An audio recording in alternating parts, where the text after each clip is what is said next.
Evidência histórica da existência de Jesus Cristo. Há pessoas que dizem que Jesus Cristo não existiu, que Jesus é um fato, até é um personagem criado pela Igreja Católica, que ele não existiu.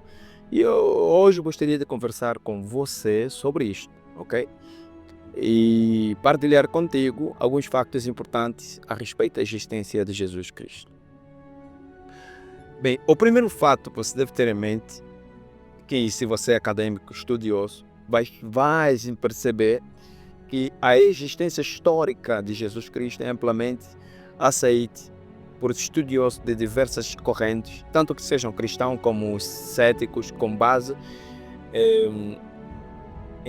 é um conjunto sólido também, é um conjunto sólido de evidências textuais, evidências arqueológicas e contextuais. Ainda que o debate continua em torno dos aspectos teológicos e milagroso da vida de Jesus, mas não pode-se duvidar, e claro, que a presença como uma figura histórica no primeiro século é sustentada por diversas fontes confiáveis e reconhecidas academicamente. E eu vou partilhar contigo primeiro fontes cristãs antigas e posteriormente vamos também ver testemunho não cristão a respeito do Jesus histórico. Primeiro, Evangelho e Cartas Apostólicas. Bem, você lê a Bíblia, você sabe que os Evangelhos, como textos religiosos, eles, além de ser um relato histórico de Cristo, constituem-se como documentos de valor histórico. Porque foi escrito no primeiro século. Esses mesmos livros que estão aí no teu quarto, que é a Bíblia Sagrada, na tua casa, relatam a vida, relatam os ensinamentos, a morte e a ressurreição de Jesus com base em testemunhos oculares, em tradição oral confiável. Por exemplo, as cartas de Paulo, datadas entre os anos 50 e 60 depois de Cristo, são os registros cristãos mais antigos e contêm referências claras à figura histórica de Jesus. Paulo menciona aspectos centrais como a crucificação, a ressurreição e até mesmo interações com os seguidores diretos de Jesus, como Pedro, como Tiago, independentemente dos relatos dos evangelhos. Quer dizer, dos relatos até dos seguidores, nesse caso, né? Que é de Jesus por meio dos evangelhos. E isto para mim indica que a figura de Jesus já era conhecida e reconhecida nas primeiras comunidades cristãs, fortalecendo a sua historicidade. E na tradição oral, que é antes mesmo da redação dos textos do Novo Testamento, os ensinamentos e os eventos da vida de Jesus foram transmitidos oralmente com forte compromisso com a preservação precisa. E essa mesma tradição oral foi cuidadosamente mantida pelas primeiras comunidades, o que explica para nós a coesão entre os diferentes relatos e reforça ainda mais também a ideia de que Jesus foi uma figura central e real na história judaica no primeiro século. E quando nós olhamos para os testemunhos não cristãos, isso é como, por exemplo, Flávio Josefo, entre 37 a 100 depois de Cristo, que é um historiador famoso, que é um historiador judeu, e na sua obra sobre a antiguidade judaica, menciona Jesus como um homem sábio, conhecido por feitos notáveis e cuja crucificação ocorreu sob a autoridade de Pôncio Pilatos. Percebe-se que, apesar de algumas interpolações cristãs posteriores nesse trecho que o Flávio Josefo o faz, a maioria dos estudiosos concorda que uma referência autêntica a Jesus existia no texto original. E o Tácito, em 56 a 120 depois de Cristo, que é o historiador romano, que em Anais, isso é na sua obra, escreve que Cristo, de quem o nome cristão se origina, sofreu a pena extrema durante o reinado de Tibério pelas mãos de Pôncio Pilatos. Então, percebe-se que este relato do historiador Tácito é um testemunho externo e hostil que confirma que Jesus foi executado e que sua influência gerou um movimento duradouro. E o Plínio, por exemplo, o outro historiador, o Plínio, o jovem, em 61 a 113 d.C., em cartas dirigidas ao imperador Trajano, Plínio menciona a existência de cristãos que adoravam Jesus como uma divindade. Quero dizer que a preocupação do Plínio era entender como lidar com a crescente comunidade cristã, o que já indicava naquela época a significância ou a significativa influência de Jesus e seus ensinamentos. E temos também mais Suetônio, 69 e 122 d.C., em sua obra Vida dos Césares, onde ele vai relatar que o imperador Cláudio expulsou os judeus de Roma devido a tumultos causados por Crestos, que é a interpretação que muitos estudiosos atribuem a uma referência corrompida a Cristo.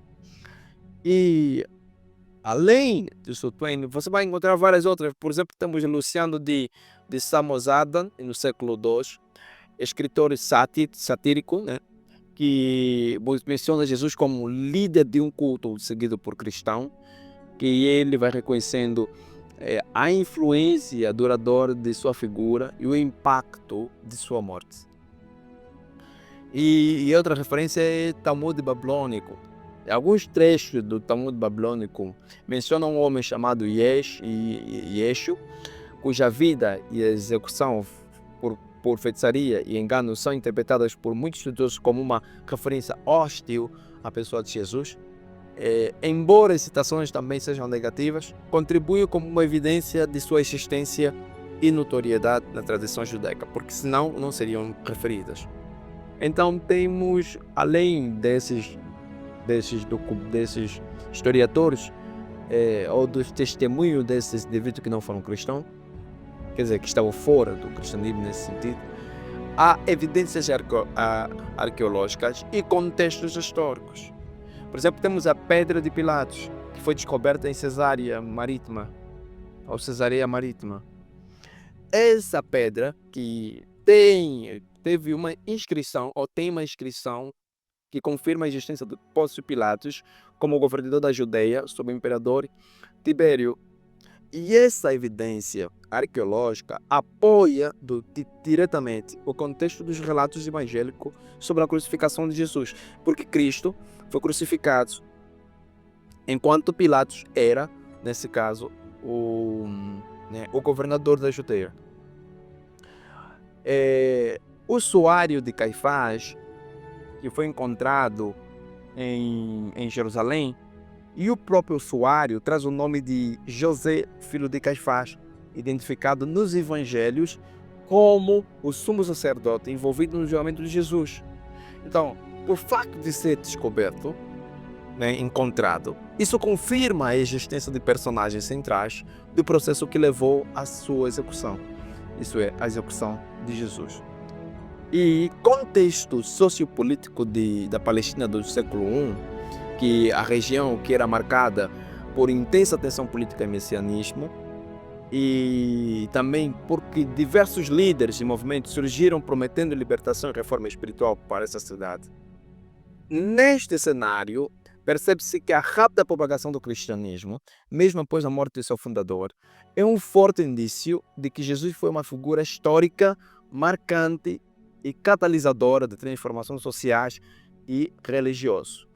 Então, há um consenso acadêmico, que é acordo entre os especialistas, que a grande maioria dos estudiosos, inclusive ateus, agnósticos e judeus, aceita que Jesus realmente existiu. Temos historiadores como Bart Ehrman, temos Sander, temos o Geza Vermes, afirmam que, embora os milagres e aspectos sobrenaturais de sua vida sejam questões de fé, a existência de um pregador judeu chamado Jesus, que foi crucificado sobre a ordem de Pilatos, é virtualmente certa. E, além do acordo entre os especialistas, existe um critério de constrangimento que nós devemos reconhecer, né? Que esse critério historiográfico, ela indica que certas informações são provavelmente verdadeiras. Por quê? Porque dificilmente teriam sido inventadas por quem as relatou. Um exemplo disso é o facto de Jesus ter sido crucificado. Uma morte vergonhosa e humilhante reservada a criminosos seria retirada se fosse uma história inventada. Então, é improvável que os seguidores de Jesus inventassem um final tão desastroso, a menos que fosse um fato incontestável ou um fato incontornável.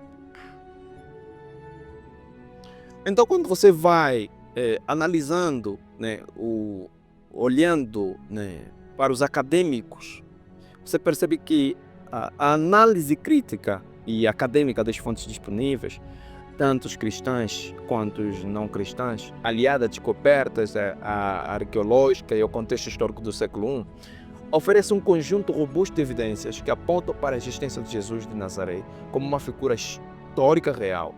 Ela não é apenas uma personagem da fé cristã, mas uma pessoa que deixou marca significativa da história e culturas humanas.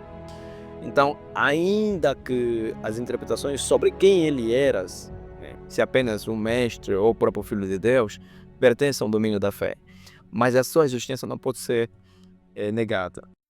Existência como homem, como um pregador, como um líder judeu que foi crucificado, não pode ser negada por se constituir um dos fatos mais bem estabelecidos na antiguidade. Então é isso.